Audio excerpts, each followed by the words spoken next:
patient comes to us, we sit down and we talk to them, and then we assess the reasoning for their darkness or hollowness under the eyes, because you can be dark or hollow for different reasons. It can be genetic, you can have hyperpigmentation, or you can have like loss of fat, where you have like a hollowness under the eyes that creates a shadow. In that case, you can use tear trough and filler, because you can fill up the hollowness. If you're dark because of like hyperpigmentation, or if you have really thin skin, so you're almost like blue grayish, and you can see the veins, then no, you can't help that with filler, only if you have hollowness, and that's what we do like with a consultation. Because some people think that if you're dark under the eyes and you have like from different countries, you can have genetically dark under the eyes, you can't help that with filler, because the only thing filler does is fill out a hollowness that creates a shadow. And if you don't have a hollowness and you put filler in, you get like lumps instead, and it becomes the opposite of hollow. Or what can happen is that filler, it actually attracts water molecules because it contains hyaluronic acid. So if you put too much, or on a candidate, or on a person, a patient who is not a candidate for a tear trough, you can get swollen, and then it looks puffy under the eyes. Also, there are other reasons that can cause puffiness, and it's if your injector puts the filler too superficial.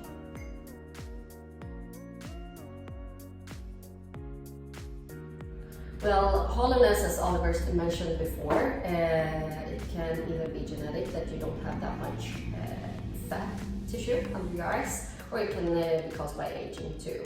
So what happens is that you can see like a hollow area under the eyes. Whereas the hyperpigmentation, it's mostly concerned of the skin.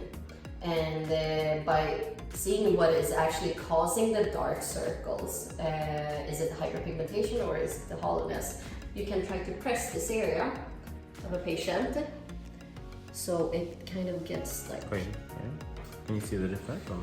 Yeah, so you can try to like fill it up by pressing down here, and if the shadow that you have on your eyes gets better, then it's usually caused by hollowness.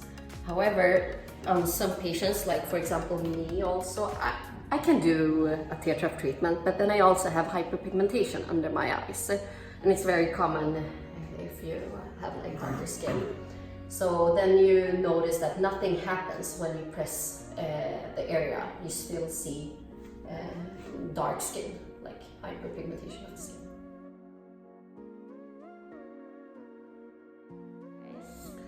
I mean, if you have a bag, you can't remove the bag itself, but you can try and cover the bag. If you have a hollowness underneath the bag and you fill it up with filler, you can like cover up the illusion of the bag and make it more smooth. But also you have to think about the cheek area. If you're very flat around this area, you need to fill up with, build this area up first before you do the filler, so it has a supporting base. Because otherwise, if you're very flat and you do filler underneath, it's gonna be balanced, but it's gonna be yeah, you can see that you get even more puffy under the eyes, and then you're flat on the cheeks. So what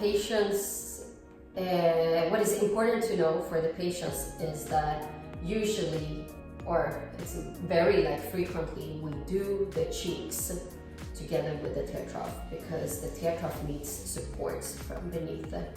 Otherwise, sometimes it will not turn out good. And that's why it's always important to go somewhere to someone who understands anatomy, understands symmetry, because it's not just about filling a hollowness or something. You have to understand the reasoning for it. If somebody's flat and you just do the hollowness, it's gonna look weird and you're gonna see the fillers. You have to understand that sometimes you have to do some steps before, and maybe do the cheeks.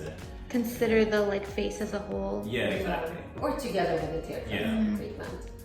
And also, the question was about excess skin. Well, excess skin is very hard to eliminate. That is more surgery if you want to get rid of the skin that is kind of sagging. And sometimes patients ask like, oh, they have like fine lines underneath here, and I think like a tear trough filler can help.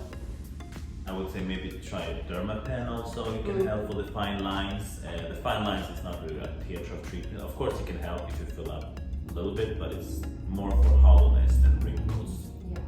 Also, what is good to know is that some people have excess fat tissue, like fat bags under the eyes, which kind of causes the bags under the eyes.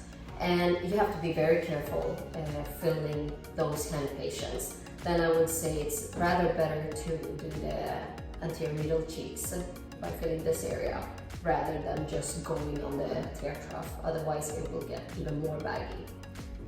We don't have any that kind of candidate here at the clinic at the moment, but it's very interesting to see people that have fat, a lot of fat under the eyes.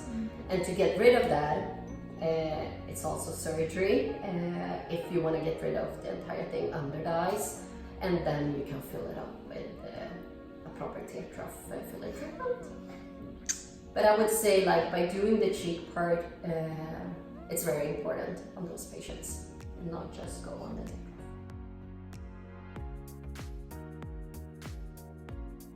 trough. Well, what we've seen is that we also get patients who've been injected by other injectors, and they somehow get bags under the eyes, and that can be caused by either two reasons. One is that you have put too much filler under the eyes, which makes the water accumulate around together with the filler. And the other reason can be that the injector have placed the filler too superficial, that is above the muscle, right under the skin, and that makes the tyndall effect. So you can see the bluish color and some kind of edema, swelling around, and that is the place too superficial. So the right level is important in order to get a really good tear trough treatment, and it's beneath the muscle where the normal fat is supposed to be.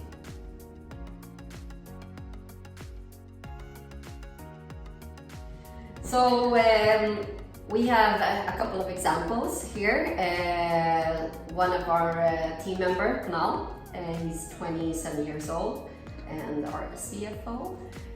So we're gonna show who is a candidate and who's not on some different kind of patients later on too.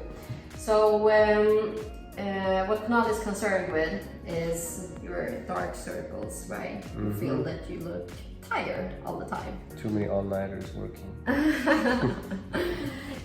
Hard worker.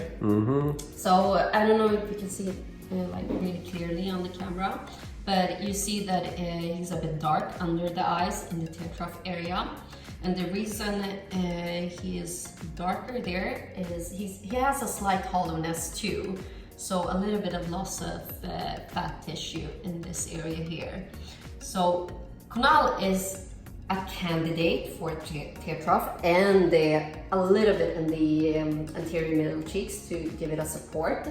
But however, I have to be very careful if Kunal was a real patient to tell him that he has hyperpigmentation also under the eyes, which means that the pigmentation under his eyes on the skin is a bit darker. So we can't remove the darkness under his eyes completely, but we can try to reduce the darkness by filling the hollowness and supporting a little bit in the cheeks.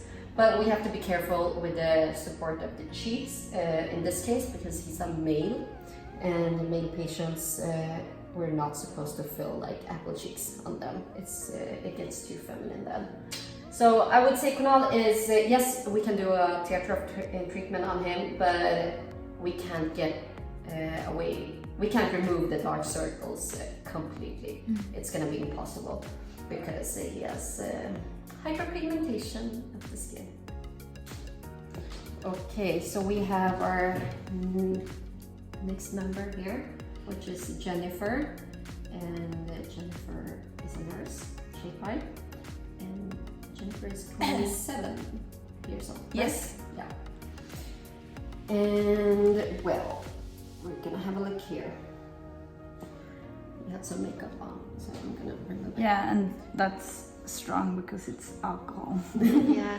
So what we see on Jennifer underneath, like under the eyes, is that she's actually a bit lighter under the eyes rather than darker, because Jennifer has melasma. So you can see the pigmentation that she has here in this area, and then she has like her normal pigmentation above this area. So this area is hyperpigmented.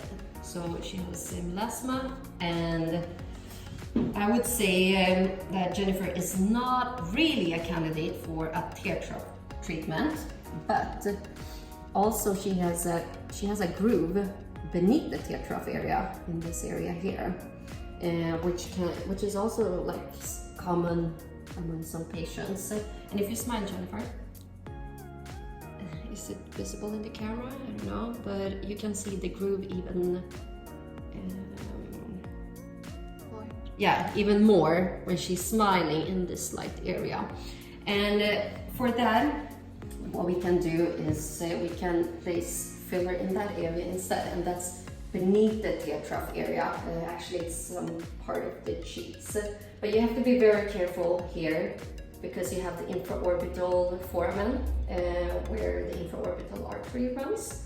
So that is one of the danger zones. So no filler can be put like in the foramen. A foramen is a hole, otherwise you block and compress the artery from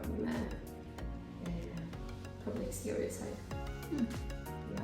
So very careful in this area. Some academies say that this is a big no to treat. If you're very experienced, yes, you can do it, but you have to be very cautious and not put too much filler and with high density. So we have our third patient here, which is also a team member at ShapeBy, and this is Ellen. Ellen is 20 years old, right? Yeah, 19. Yeah. 19, yeah. And Ellen is very young, but she has some hollowness beneath the eyes. It can also be genetically. I would say not really caused by aging. She's very young. But we get these kind of candidates too. And what we see with Ellen, it's a slight hollowness here beneath the eyes here in this area, in the medial part, but not that much in the lateral part of the tear trough area. Also, what Ellen has is she's a bit more flat in the cheek part. So in this case, I would do a tear trough, put like minimal amount of filler under the eyes, but also support it with doing some anterior cheeks in this case. Smile, Anna. Bigger. And it's very visible live, but you see that when she's smiling, this groove here increases. So yes, she's a candidate for it, but also it will be a slight kind of change, or she will look a bit more refreshed by doing a tear trough in cheeks. Just a slight bit of the cheeks. Many patients, they get scared when I mention cheeks. But by mentioning cheeks, in this case, it's more, I think, more anatomically to support the tear trough area. Okay, so we have our fourth patient here, which is also a team member. Her name is Abby, and she's the COO of ShapeBy and the one taking care of our famous Instagram account. So Abby is now 26 soon. Mm-hmm. Yeah. 25? Yeah, she's like, I'm still 25. Abby's 25. She's young, but she has some slight groove under the eyes. She is a candidate for a tear trough area, both medially and laterally. I don't know if it's really visible in the camera there. However, Abby has very nice support in the cheek area here. So Abby would be a candidate just for tear trough in the medial part and lateral part to just make her more refreshed, but no cheeks in this case is needed. But you all guys are some like easy candidates with not that much hollowness. You don't have any pigmentation on your skin, it's more just slight hollow. All right.